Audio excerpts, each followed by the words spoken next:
It's a funny thing watching some of those big theme parks out there and theme park companies suddenly standing in fear when it comes to another contender who has arrived on the scene. Once just a small regional park, there is now someone out there, a place to go, which is taking on the likes of Disney and Universal Studios. And we're here to tell you that when it comes to the best theme park in North America, now there's a real question about, is it Dollywood?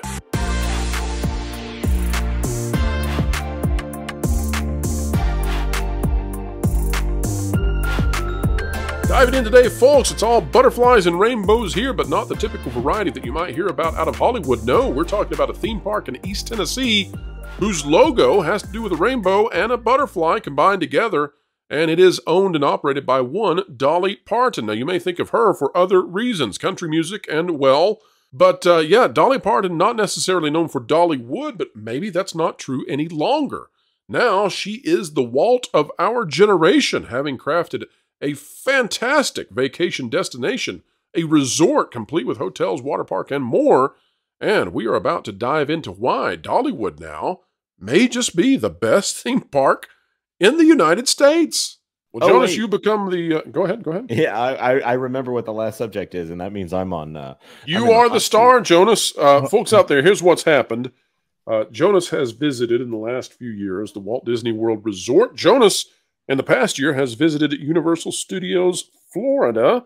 And now, Jonas, in your trekking across the country, you have visited the one, the only Dollywood.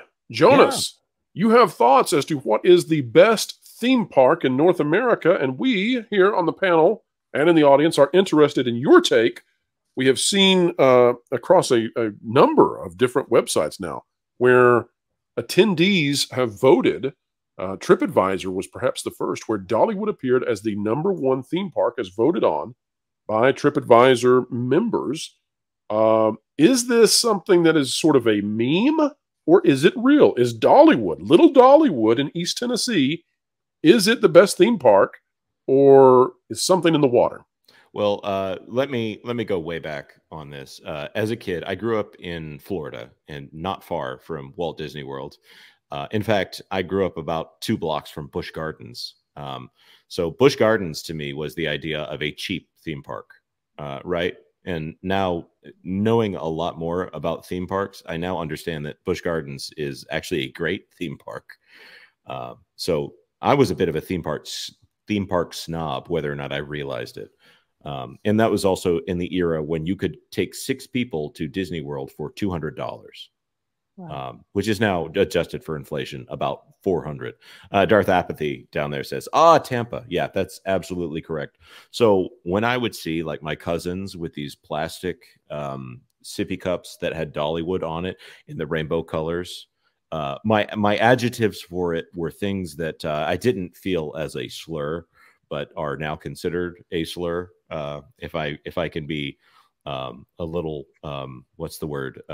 Nostalgic for a time when we weren't so politically correct, but also say, yeah, obviously I don't want to use that word because I view all people as deserving of respect.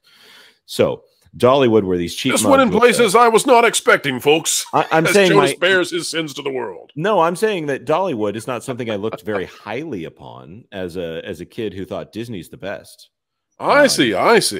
So in the last few years, I did go to Universal as a kid, and then Islands of Adventure within its first few years of opening. And then later on, I'd figure out what Six Flags was. So Dollywood is brand new. To me, it is the first time I've ever been there. And walking in there in near fall in Tennessee, in this 160-acre complex that they have here, it's beautiful. It is built into the mountain, and it's gorgeous. It is the most naturally beautiful theme park I have ever been in my entire life. Wow, that is really saying something. It is 50 attractions, and many of them going back a very long time, including to the days of Silver Dollar City. I rode on a train that was that was used in maybe World War II. A legitimate train, you were saying? Yes, an actual coal-fired train. They actually had a guy with a shovel shoveling coal into this train to make it go around the park. And now I understand why they only do it once an hour, because it's like, you know, 5 tons of coal or something that they have to shovel through this thing every day. It is really something. It is a park that our group was large. It was more than 10 people, and they were widely ranging in ages. We had grandmothers, we had toddlers, and there was something in that park for absolutely everyone to do. The food was fantastic and appropriately priced for a theme park. And while I am very difficult to please on food, the meals were filling and actually better quality than what we found at Disney, which is known for food. The dirty secret there is that the fast casual is just them trying to give you something. Where in this case, Dollywood, it was great. There wasn't anything that I really had any problem with, other than, yeah, you really got to hoof it. There were more roller coasters than I could have ridden in a single day. The lines, and this is time of the year kind of stuff, the lines were short. The longest line I was in for the entire day was for the cinnamon bread, which was fantastic. Thank you to everyone who recommended that to me, especially Kiss My Grits, who's in the chat, which I was DMing with him about that. And everybody was nice. Everybody was fabulous. Saw lots of diversity in the cast members. I guess they're called hosts at Dollywood, but really a great park. And my wife said, I think I like that even more than I liked Universal. Wow. By the way, the pricing in all of this, before we, again, going back to that idea that a ticket to Disney right now for one person getting near $200, about $80 for Dollywood or less. So I'm going to say it. Yeah, I see it. I see why everyone says that Dollywood is one of the best theme parks, if not the best theme park in the United States. Well, Jonas, let's come back to you in a moment. That's massive praise for Dollywood, and congratulations to the park. Carrie, when it comes to theme parks, what's your go-to around North America? What do you love? Well, Dollywood has a special place in my heart because I love Dolly Parton. As you mentioned before we started the show, this is a wedding quilt behind me that a bunch of my viewers knit together. And my friend Amy did this square with Dolly. She worked 9 to 5 on it. She did. Well, actually, Tara is the one who stitched. There were 50 people made squares, and then Tara put them all together. So she did all the middle stuff. But it was just the most wonderful gift I've ever gotten, ever. But anyway, Dolly. When I was a kid, I watched Dolly Parton's Smoky Mountain Christmas. Do you guys remember this movie? At the time, it was a made-for-TV movie. You couldn't get it on VHS. I had to order a bootleg copy when I got older from Japan or something. Now I think you can get it on DVD. John Ritter's in it. Lee Majors. I do remember it. Yes. Well, now I have to see it. Yeah. It's so good. And I love Dolly. As a child, I wanted her to be my mother. When I got to go to Dolly, I'm blanking now. Dollywood. When I got to go to Dollywood, it was like, I remember signing the guest book and drawing butterflies because I knew she loved butterflies and hoping she would see my name. Anyway, nostalgia. This is why I love this park. But I haven't been since I was a kid. So it was amazing hearing you. Well, from what I hear, it's changed drastically since it was a small regional park. It's now don't huge. They still have? I was just looking up the name of the ride, Blazing Fury, which has been there since 1978. It's still there, right? It's the roller coaster that goes through the fire. Yes. Go ahead, Jonas. There were so many roller coasters that I couldn't keep track of them all. I can tell you that Big Bear Mountain is gorgeous, and I was told that it's the smoothest ride that you could get, and the track goes almost the entire length of the park and back, and it's not a small park. So there were so many rides that I could not keep track. Wow. I was amazed. So we've been having this discussion a lot about what constitutes a 1 week experience, and when it comes to theme parks, because Mark Woodbury from Universal said they're trying to get Universal Orlando, or whatever the name of the entire complex is, to being a 1 week resort. So people are saying, oh, well, there's only 12 rides or something like that that's going to be at Epic Universe. 50 different rides at Dollywood. And And there's of course a million shops, and the joke is Disneyland Paris has now listed 8 different sets of trees as attractions in that park.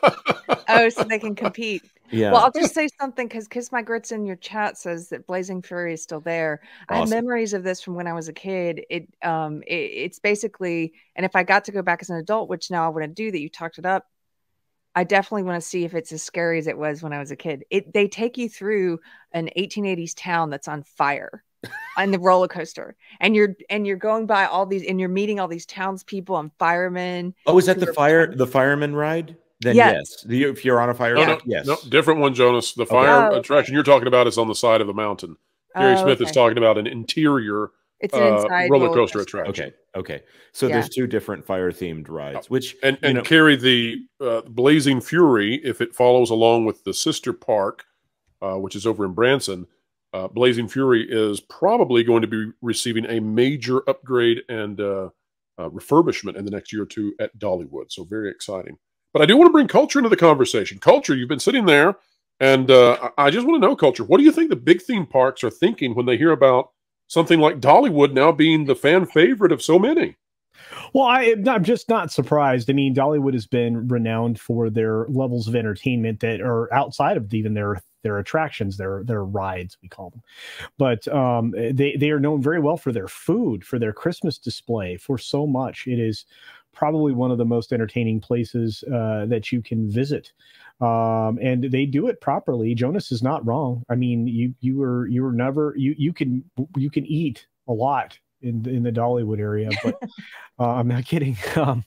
But look, it just doesn't surprise me. It's very much the way a traditional theme park or amusement park, or a mix, because it's kind of a mix. That's exactly what you would want.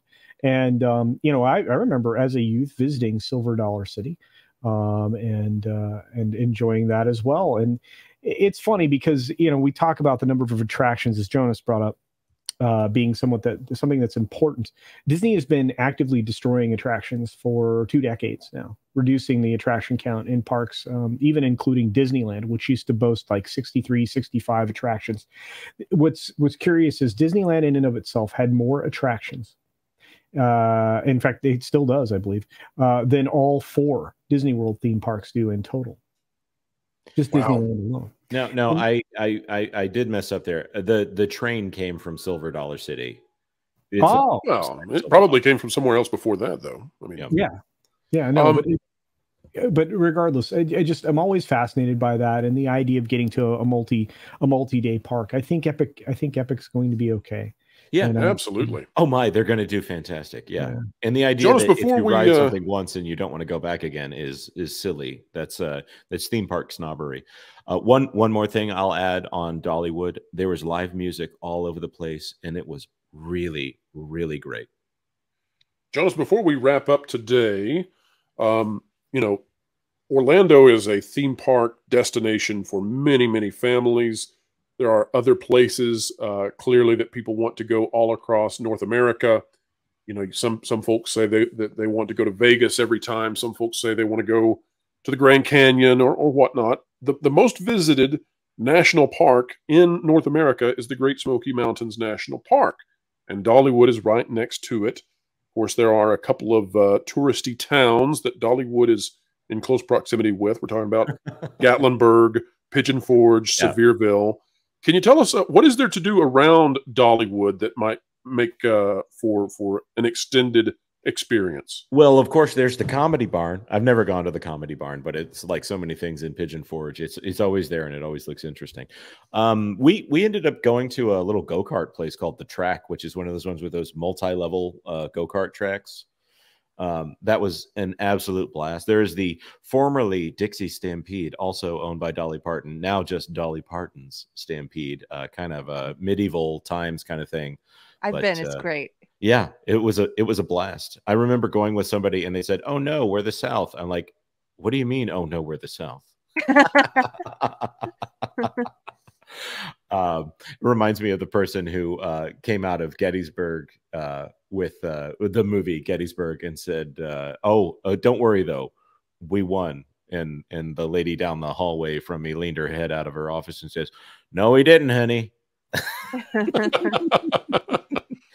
So Jonas, you would give this, you would give the whole experience kudos, then, eh? Well, okay, I'll put a little asterisk on it. Growing up again in Tampa, I'm used to theme parky areas, and there are some very touristy aspects of Pigeon Forge. That being said, the beauty of the national parks, if you can get into them and get away from the stuff where somebody's trying to nickel and dime you for putt-putt, absolutely gorgeous scenery, and the beauty of God's creation is amazing and should be celebrated. And Gatlinburg is a great place to do that. So yeah, the national parks are one of the few times that I look at the federal government and said, yes, you overstepped, but you did something right. Well, fantastic review, Jonas. Thank you so much for that. And folks, I'm sure that Park Place, the YouTube channel, will be covering Dollywood, Disney World, and Universal and how they all compare. And I look forward to all of that. Folks, we hope you enjoyed the conversation today. It's always a joy when you join us. We thank you. If you like conversations like this, well, we have them every Thursday, 5 to 7 p.m. Eastern Time. And yeah, those Thursdays are wonderful. Wonderful to have these conversations. If you'd like to see them live, just show up on the channel. We'll be there. And we leave them up over the weekend. So that's Thursday, Friday, Saturday, Sunday. And then they go away. They go into the archives, the vault, if you will. And members of the channel get access to them from hence and from thence evermore. So if you'd like to be able to pull these up anytime you want, become a member of the channel. It's the price of a soda. Folks, wherever you are and whatever you're doing, keep learning, keep growing, and keep having fun.